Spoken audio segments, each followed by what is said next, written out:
أعوذ بالله السميع العليم من الشيطان الرجيم من همزه ونفخه ونفثه ويطعمون الطعام على حبه مسكينا ويتيما وأسيرا إنما نطعمكم لوجه الله لا نريد منكم جزاء ولا شكورا إنا نخاف من ربنا يوما عبوسا قمطريرا فوقاهم الله شر ذلك اليوم ولقاهم نضرة وسرورا وجزاؤهم بما صبروا جنة وحريرا۔ تمام قسم کی حمد و ثنا اللہ رب العالمین کی ذات بابرکات کے لیے، تمام قسم کے درود و سلام محمد کریم خاتم النبیین امام الانبیاء محمد مصطفیٰ صلی اللہ علیہ وسلم کی ذات گرامی کے لیے۔ اللہ رب العالمین نے انسانوں کی ہدایت کے لیے کم و بیش 1,24,000 انبیاء و رسول اس دنیا میں مبعوث فرمائے۔ اللہ رب العالمین نے اس کائنات کو جیسا چاہا، جس طرح چاہا تخلیق کیا، اور اس کائنات کے نظام کو چلانے میں نہ رب العالمین کا کوئی مددگار ہے، نہ اللہ کا کوئی مشیر ہے، اور نہ کوئی وزیر ہے۔ ساری کائنات کا نظام، انتظام و انصرام، سورج اور چاند کا گردش کرنا، رات اور دن کا تبدیل ہونا، یہ سب اللہ رب العالمین کے ہاتھ میں ہے۔ اللہ کے حکم کے ساتھ ہر چیز دنیا میں اپنی نشو و نما اور اپنی حرکات و سکنات کر رہی ہے۔ کائنات کے اندر ایک ایک ذرہ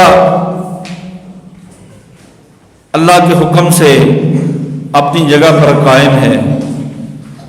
سمندر کی ایک ایک لہر اللہ رب العالمین سے حکم لیتی ہے، اللہ سے پوچھتی ہے یا اللہ کہاں تک جاؤں؟ جہاں تک اللہ کا حکم ہوتا ہے وہاں تک وہ سفر کرتی ہے، اس کے بعد وہ واپس سمندر میں داخل ہو جاتی ہے۔ اگر اللہ ایک سمندر کی لہر کو حکم دے دیں تو پوری دنیا کے لیے وہ ایک کافی ہے۔ آپ نے سونامی کا نام سنا ہوگا، یقیناً بہت عام ہوا نام ہمارے ملک میں۔ یہ سونامی ایک فرضی نام ہے جو سال سمندر پر 100 سال بعد طوفان آتا ہے، اس کا نام سونامی رکھا گیا ہے۔ بھائیوں، ایک لہر صرف آتی ہے، انسانوں کے بنے ہوئے نظام، انسانوں کی لگائی ہوئی باڑیں، مضبوط فصیلیں، مضبوط قسم کی بلڈنگیں اور قلعے سب پانی میں خس و خاشاک کی طرح بہہ جاتے ہیں۔ کوئی روک نہیں سکتا کسی چیز کو۔ تو ایک دن میں کتنی لہریں اٹھتی ہیں، کوئی شخص اس کا اندازہ نہیں لگا سکتا۔ آج بھی سمندر کی سطح اونچی ہے اور کراچی شہر کی سطح نیچے ہے۔ اللہ رب العالمین کے حکم سے پانی اپنی جگہ پر ٹھہرا ہوا ہے۔ ہوا اگر تھوڑی سی تیز چل جائے، پانی کو بھی بند مان لیتے ہیں، آگ کو پانی سے بجھا لیا جاتا ہے۔ ہوا جب چلتی ہے نہ آگ اس کو روک سکتی ہے، نہ دنیا کی کوئی چیز اس کے سامنے ٹھہر سکتی ہے۔ وہ عالیشان بلڈنگوں، پہاڑوں کو زمین سے اکھاڑ کے جس طرح روئی پھرتی ہے ہوا کے اندر، اس طرح ہر چیز کو اکھاڑ کے پھینک دے۔ اللہ تعالیٰ نے مختلف قوموں کا ذکر کیا ہے، قوم عاد ہے، قوم سمود ہے۔ وہ لوگ پہاڑوں کے اندر گھر بنا بنا کے کھود کے پہاڑوں کو تو اس کے اندر رہتے تھے، اتنے طاقتور تھے، اور کھجور کے درختوں سے لمبے ان کے قد تھے۔ بھائیوں، صرف اللہ کی نافرمانی کی ہے، اللہ کی بات نہیں مانی، ہوا آئی ہر چیز کو اکھاڑ کے رکھ دیا، ان کے پہاڑوں کے اندر بنے ہوئے گھر بھی ان کو بچا نہیں سکے۔ محترم بھائیوں، سب سے پہلی بات یہ عقیدہ پختہ کر لینا اپنے یقین کے ساتھ کہ دنیا میں اللہ کے علاوہ کسی کا حکم نہیں چل سکتا۔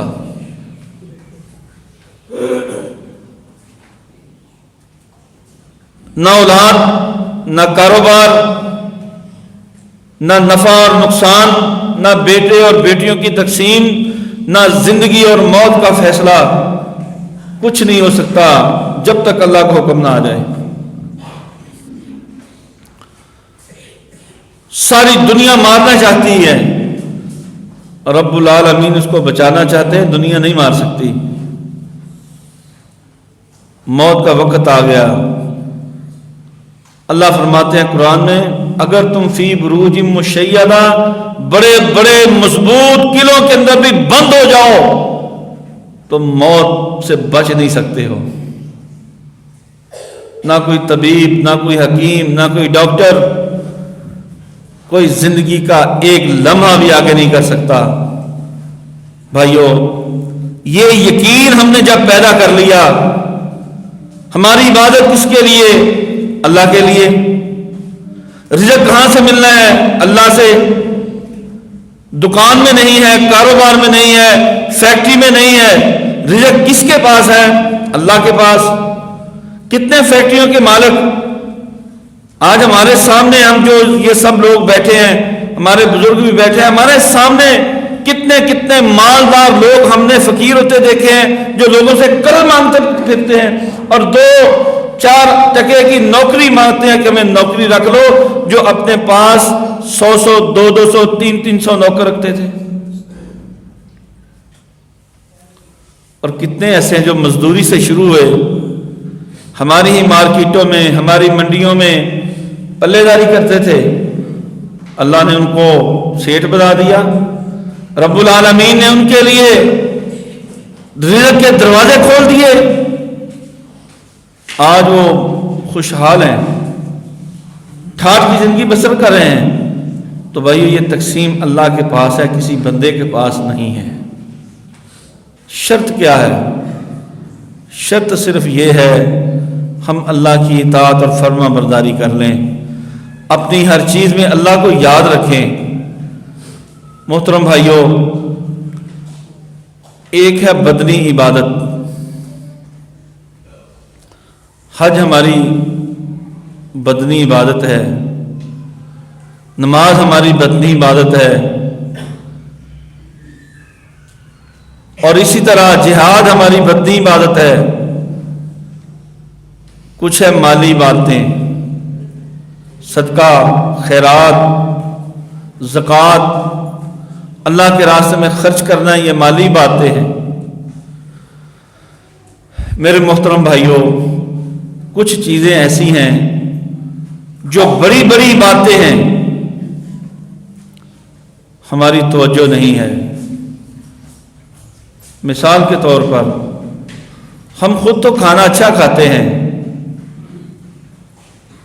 ہمارے گھروں میں، دعوتوں میں، ولیموں میں، ہماری سوسائٹی میں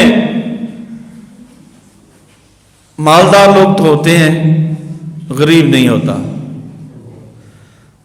ہمارے گھر میں 10 ڈشیں بنی ہوئی ہیں، ہمسائے میں پتہ نہیں ان کو دال بھی میسر ہے کہ نہیں ہے، بلکہ شاید روٹی بھی ہے کہ نہیں ہے۔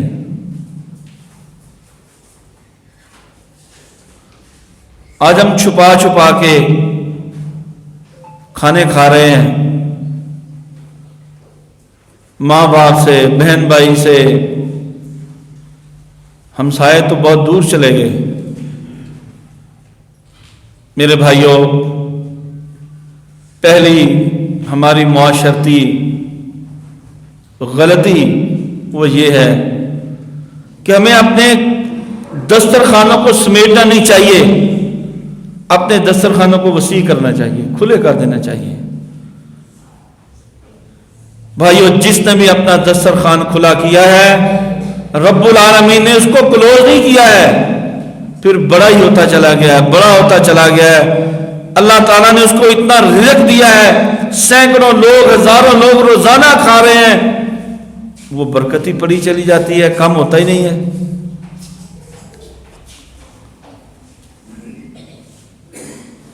ایک شخص نے باغ لگایا ہے، صحیح حدیث ہے، نبی صلی اللہ علیہ وسلم نے فرمایا ہے ایک آدمی باغ لگاتا ہے، پھلدار درخت لگاتا ہے، تو اس سے بغیر اجازت کے مسافر کھا لیتے ہیں۔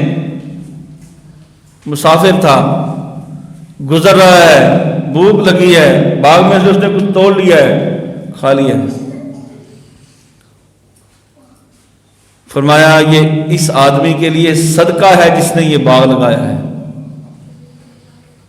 ہمارے یہاں کوئی پکڑ لے، اس کو پیٹنا شروع کرتا ہے، اور تیری ایسی تیری ضرورت کیوں نہیں ہوئی؟ نہیں میرے بھائیوں، اللہ کے نبی نے فرمایا ہے جو مسافر، جو بھوکا تمہارے باغ میں سے کچھ کھا لے گا، تمہارے لیے صدقہ ہے۔ پرندے اڑ رہے ہیں، آئے ہیں تیرے باغ میں، کچھ کھا گئے ہیں، غلہ ہے اس میں دانا وغیرہ چگ لیا ہے، کھا لیا ہے، نبی مکرم صلی اللہ علیہ وسلم نے فرمایا تمہارے لیے یہ صدقہ ہے۔ اور کیا صفت بیان کی رب العالمین نے، اللہ اکبر۔ پہلے اللہ نے جنت کا ذکر دیا، پھر ایک صفت اللہ نے بیان کی ہے، فرمایا وَيُطِعِمُونَ الطَّعَامَ عَلَىٰ حُبِّهِ مِسْكِينًا وَيَتِيمًا وَأَسِيرًا، وہ لوگوں کو کھانے کھلاتے ہیں، خود بھی ضرورت مند ہیں، اپنی ضرورت بھی موجود ہے، لیکن اپنے ساتھ یتیموں کو، مسکینوں کو اور اسیروں کو، قیدیوں کو، مسکینوں و یتیموں و اسیرا۔ مسکین بھائیوں بڑی وسعت ہے اس کے اندر، یتیم کی ڈیفینیشن سب کو علم ہے، اسیر کی ڈیفینیشن علم ہے، اور مسکین کی بڑی وسعت ہے۔ ہو سکتا ہے کہ بندے کا لباس صاف ستھرا ہے، سفید ہے، صاف ستھرا ہے، اس کی غربت کا کسی کو پتہ نہیں ہے۔ ہو سکتا ہے اس بستی کا سب سے غریب آدمی وہ ہو، خودداری اس کو کسی کے سامنے ہاتھ نہ پھیلانے دے، خودداری اس کو اپنی زبان سے کچھ لفظ نہ نکالنے دے، کسی سے کھانا نہ مانگنے دے۔ میرے بھائیوں، میں کہتا ہوں صرف ایسے خوددار کو نہیں، ہر مسکین کو، ہر غریب کو، ہر یتیم کو، ہر شخص کو جس کو تو نے کوئی صدقہ دینا ہے تو اس کو صدقہ کہہ کے نہ دو، ایلا پھاڑ نہیں، آ رہی دکان تے لائن چ لگ جاؤ، لینے مت لگواؤ بھائیو، عزت اور تکریم کے ساتھ۔ قربانی کا گوشت سب کو پتہ ہے، ہم صدقہ کرتے ہیں، اللہ کے لیے قربانی کرتے ہیں، تقسیم کیسے کرتے ہیں؟ ایک طبقہ ہے وہ مانگنے آتا ہے، ہم کہتے ہیں چلو چلو ابھی نہیں ہوا، چلو بعد میں آنا، بعد میں آنا، جھڑک دیتے ہیں اس کو۔ نہ میرے بھائیو، جھڑکو مت، اللہ کا شکر ادا کرو کہ اللہ نے تمہیں اس جگہ پر کھڑا نہیں کیا کہ تم کسی کے سامنے ہاتھ پھیلاؤ۔ اس کو کس بات نے مجبور کیا ہے کہ وہ اپنے بچوں کے لیے، ان کا پیٹ پالنے کے لیے ہاتھ پھیلا کے تمہارے دروازے پہ آ گیا ہے، اور اللہ نے تمہیں بادشاہوں اور سخیوں کی سب میں شامل کر دیا ہے۔ یہ بھی انسان ہے اور تو بھی انسان ہے۔ دوسرا طبقہ وہ ہے جو ہمارے عام محلے داروں کا ہے، بچے کو شاپر میں پلیٹ میں ڈالا اور بھیج دیا۔ اور تیسرا ہے میری بیٹی، میری بہن، میرے رشتہ دار، بڑے خوبصورت برتنوں میں اچھی اچھی یہ دستی ہے، یہ ران ہے، یہ اس کو دینی ہے، یہ اس کو دینی ہے، بڑے تکریم اور اکرام سے دے کے آتے ہیں۔ اس کا مطلب کہ میں نے فرق کر دیا ہے، تقسیم کر دیا ہے، فرق کر دیا ہے، معاشرے کو تقسیم کر دیا ہے۔ اور بھائیوں، مسکینوں کو بھی دینا ہے تو جا کے عزت اور اکرام سے تحفے میں دے دو، سفید پوشی کا خیال رکھو، اس کے کہو بھائی میں تیرے لیے یہ سوٹ گفٹ لایا ہوں، یہ میں نے راشن ہے میرے پاس، میں نے کہا چلو میں اپنے بھائی کو تحفہ دیتا ہوں، لے لو، وہ خوش ہو جائے گا۔ اگر مینوں پتہ لگا یار تیرے گھر تے شاید کوئی نہیں، میں کہا چل کوئی نہیں، میں کچھ دینا نہیں میرے بھائیو، اس کو جتاؤ بھی نہیں، اس کو یار میں یہ لیا تھا میں نے، تو میں نے سوچا اپنے بھائی کو بھی کوئی گفٹ دے دوں، تو یہ میں تیرے لیے گفٹ لایا ہوں۔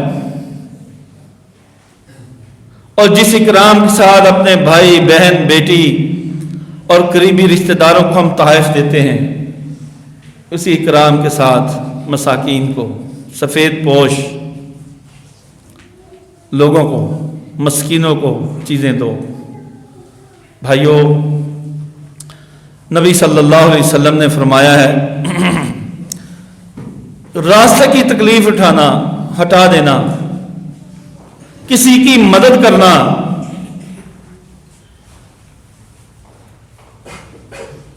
آپ نے فرمایا کہ ایک شخص، حضرت ابو ہریرہ رضی اللہ تعالیٰ عنہ راوی ہیں اور مسلم کی صحیح حدیث ہے،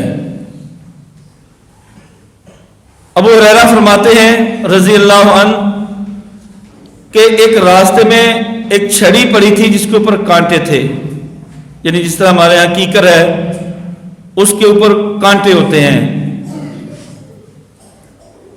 تو اس شخص نے اٹھائی اور اٹھا کے پھینک دی۔ اللہ تعالیٰ نے اس راستے کی تکلیف ہٹانے کی وجہ سے اس شخص کو معاف کر دیا۔ دوسری حدیث کے راوی بھی ابو ہریرہ رضی اللہ تعالیٰ عنہ ہیں، اور مسلم شریف میں حدیث فرماتے ہیں ایک درخت پڑا تھا جس نے راستہ روکا ہوا تھا لوگوں کے گزرنے کا، ایک شخص اٹھا، اس نے اس کو کاٹا، کاٹ کے ایک ایک چھوٹے چھوٹے ٹکڑے کر کے پیس کر کے اس کو اٹھا دیا، راستے کو صاف کر دیا۔ اللہ رب العالمین نے، اللہ کے نبی نے فرمایا جس نے یہ کام کیا ہے اللہ تعالیٰ نے اس کے گناہوں کو معاف کر دیا ہے۔ آج ہم کیا کرتے ہیں؟ ہم کھانا کیلا کھاتے ہیں، گاڑی کا شیشہ نیچے کرتے ہیں یا موٹر سائیکل پہ ہے باہر پھینکتے ہیں سڑک پہ، پیچھے سے کوئی موٹر سائیکل والا آئے گا پھسلے گا، اس کا ایکسیڈنٹ ہو جائے گا۔ میں نے تکلیف دی ہے، گھر کا سارا پورا اکٹھا کیا اور باہر گلی میں رکھ دیا، گزرتے لوگوں کو بدبو آ رہی ہے، راستے میں پھینک دیا، تکلیف کا باعث بن رہے ہیں ہم۔ میرے بھائیوں، ہم معاشرے کو تعمیر نہیں کر رہے، تخریب کر رہے ہیں، معاشرے کو گندا کر رہے ہیں۔ اسلام تو دین ہے صفائی کا، ستھرائی کا۔ نبی صلی اللہ علیہ وسلم نے فرمایا ایک جمعے سے دوسرے جمعے کے درمیان جو شخص غسل کرتا ہے اس نیت سے، جمعے کی نیت سے، خوشبو لگاتا ہے، کپڑے نئے پہنتا ہے، مسجد کی طرف آتا ہے، چل کے آتا ہے، پیدل آتا ہے، اللہ تعالیٰ اس کے گناہ ایک جمعے سے دوسرے جمعے کے درمیان میں جتنے گناہ ہیں رب العالمین اس کے گناہوں کو معاف فرما دیتے ہیں۔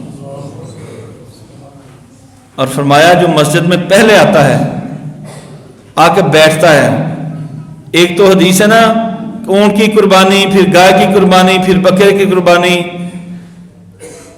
ایک یہ حدیث ہے جو پہلے آتا ہے، پہلی ساتھ میں آتا ہے اس کو یہ قربانی کا اجر ملتا ہے۔ اور ایک حدیث ہے کہ جو آتا ہے نماز کے لیے، کسی بھی نماز کے لیے، اذان ہوئی آ گیا، انتظار کر رہا ہے، بھائیو یہ انتظار اس کا نماز میں لکھا جا رہا ہے۔ پھر سلام پھیر لیا، نماز پڑھ لی، وضو نہیں ٹوٹا، بد کلامی نہیں کر رہا، شور نہیں کر رہا، اپنی جگہ پر بیٹھ کر ذکر کر رہا ہے۔ نبی مکرم صلی اللہ علیہ وسلم نے فرمایا اس شخص کے لیے اللہ کے فرشتے دعا کرتے ہیں جب تک یہ وضو کی حالت میں بیٹھا رہتا، اپنی جگہ سے ہلتا نہیں، سلام پھیرنے کے بعد اللہ کے فرشتے اس کے لیے دعائیں کر رہے ہوتے ہیں، کہتے ہیں یا اللہ اس کو معاف کر دے، یا اللہ اس کی عبادت کو قبول کر لے، یا اللہ اس کے رزق میں برکت دے دے، حتیٰ کہ یا اٹھ کے چلا جائے یا اس کا وضو ختم ہو جائے۔ میرے محترم بھائیوں، ہمیں اپنے معاشرے کو سلجھانا ہے، تعمیر کرنا ہے، وقت نہیں ہے، چھوٹی چھوٹی چیزیں ہیں، یہ ہمارا دین ہے اور یہ بھی عبادت ہے جس کا تعلق اجر کے ساتھ ہے، جس کا تعلق اللہ کی رضا کے ساتھ ہے، بھائیوں وہ اجر ہے، عبادت ہے۔ اور یقین پیدا کر لیں کہ رب العالمین کے پاس سب کچھ ہے، اسی نے جو کچھ حکم دینا ہے اسی کے حکم سے ساری مخلوقات نے اس دنیا میں اپنی حرکات و سکنات کر دی ہیں، اس کے علاوہ کچھ نہیں ہو سکتا۔ ایک نافرمانی میرے بھائیوں ہم ایک نہیں روزانہ کتنی کرتے ہیں، چرند پرند، ہوا، پانی، آگ، ہر چیز اللہ کے حکم کے ساتھ کھڑی ہے، کوئی نافرمانی نہیں کرتی۔ اور وہ انسان جس کو اللہ نے اشرف المخلوقات بنایا ہے وہ روزانہ میں اور آپ بھائیوں کتنی نافرمانیاں کرتے ہیں۔ آئیے ہم اللہ سے عہد کریں، ہم اللہ کی نافرمانی سے بچیں گے انشاءاللہ۔ میں بھی آپ سے درخواست کرتا ہوں، میں سب سے کمزور ہوں، آپ میرے لیے دعا کریں، اللہ مجھے اللہ کی نافرمانی سے بچائے۔ بھائیوں اپنے لیے بھی دعا کریں، اپنے اہل خانہ کے لیے دعا کریں، ہر مومن کے لیے دعا کریں۔ نبی صلی اللہ علیہ وسلم نے فرمایا ہے کہ جو مومن بھائی اپنے مومن بھائی کی غیر موجودگی میں تنہائی میں جو مومن کے لیے دعا کرتا ہے اللہ تعالیٰ اس کو رد نہیں کرتا ہے۔ دعا کیا کرو اپنے بھائیوں کے لیے نام لے لے کر۔ اور پھر فرمایا آپ میرے لیے رزق مانگیں گے، اللہ اس کو خوشحال کر دے۔ میری آپ سے درخواست ہے گناہوں کی معافی، جنت کا داخلہ، جہنم سے ذاتی، رزق کی فراوانی، تندرستی، اگر میرے لیے آپ مانگیں گے، ایک تو وہ میرے حق میں دعا رد نہیں ہوگی، دوسری اللہ کے فرشتے وہ تمہارے لیے کہیں گے یا اللہ اس کو اس سے پہلے دے دے، تمہارے حق میں وہ پہلے قبول ہو جائے گی۔ ڈبل آفر ہے اللہ کی طرف سے، ڈبل آفر۔ اگر اپنے لیے قبول کروانا چاہتے ہو، اپنے بھائی کے لیے، مومن کے لیے، مسلمان کے لیے، سگے بھائی کے لیے دعائیں کرو، تنہائی میں، راتوں کو اٹھ کے، نماز فرضی کے بعد، سفر میں دعا کرو بھائیوں، اور یقین پیدا کر لو اور اپنے معاشر کی تعمیر میں حصہ ڈالو۔ مسکینوں کو، یتیموں کو اور اسیروں کو کھانے کھلانا، راست کی تکلیفیں اٹھا دینا، یہ اپنی زندگی کا ہم حصہ بنا لیں، یہ بھی باتیں ہیں۔ اللہ تعالیٰ مجھے آپ کو عمل کی توفیق عطا فرمائے۔ اقول قولی ھذا استغفر اللہ لی ولکم ولسائر